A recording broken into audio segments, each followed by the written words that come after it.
سیدنا آدم علیہ السلام جب اس درخت کے قریب چلے گئے جس کے قریب جانے سے اللہ تبارک و تعالی نے منع کیا، اللہ تبارک و تعالی نے جنت کا نورانی لباس لے لیا، جنت سے نکال دیا۔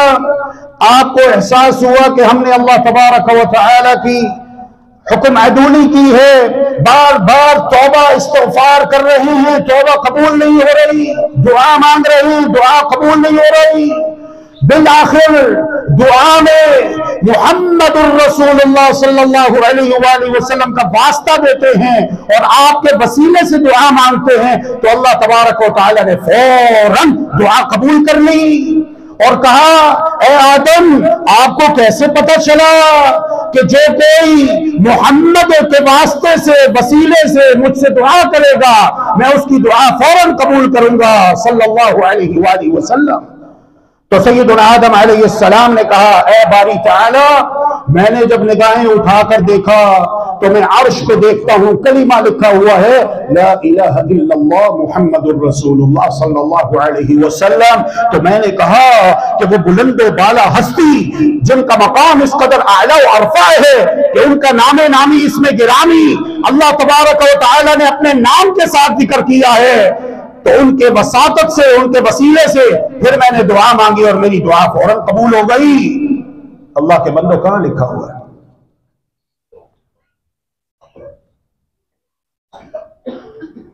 کوئی اگر زیادہ بھی ہوگا آپ میں سے علم رکھنے والا تو وہ مجھے کہے گا کہ مستدرک حاکم میں لکھا ہوا ہے اور امام حاکم نے کہا ہے صحیحن، اس کی اسناد صحیح ہے، لیکن آپ امام حاکم پر جرح بھی پڑھیے جو علماء کرام نے شدید کی ہے اور کہا ہے کہ یہاں پر ان کو غلطی لگی ہے۔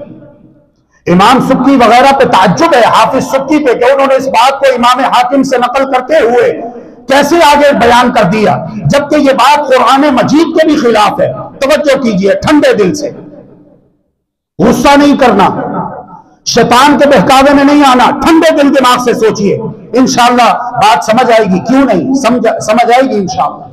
قرآن مجید میں سورۃ البقرہ پہلا پاؤ ہے، اللہ تبارک و تعالی ارشاد فرماتا ہے اعوذ باللہ من الشیطان الرجیم بسم اللہ الرحمن الرحیم فتلقى آدم من ربه کلمات، فتلقى آدم من ربه کلمات۔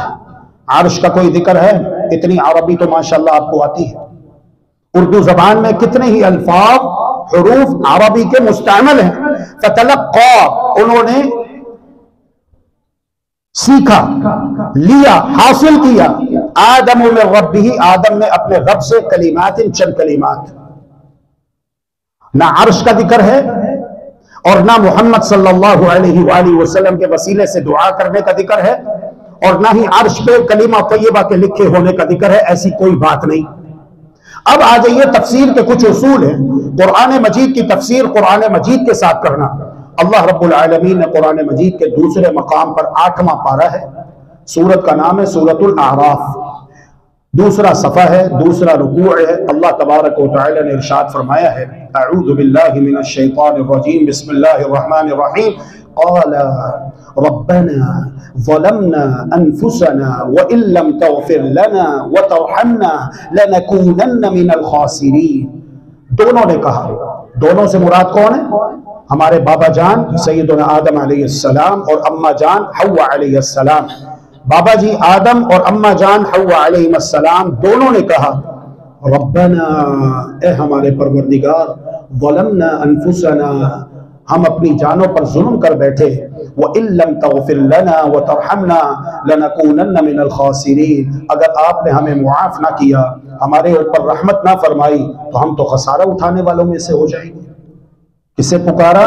براہ راست اللہ تبارک و تعالی کو پکارا، اللہ تبارک و تعالی سے دعا کی۔ اب یہ حقیقت ہے جو قرآن حکیم کتاب لا ریب پیش کرتی ہے، اس کے خلاف جو بات بھی ہو وہ کیسے قبول کی جا سکتی ہے؟ کہنے والا کوئی بھی ہو،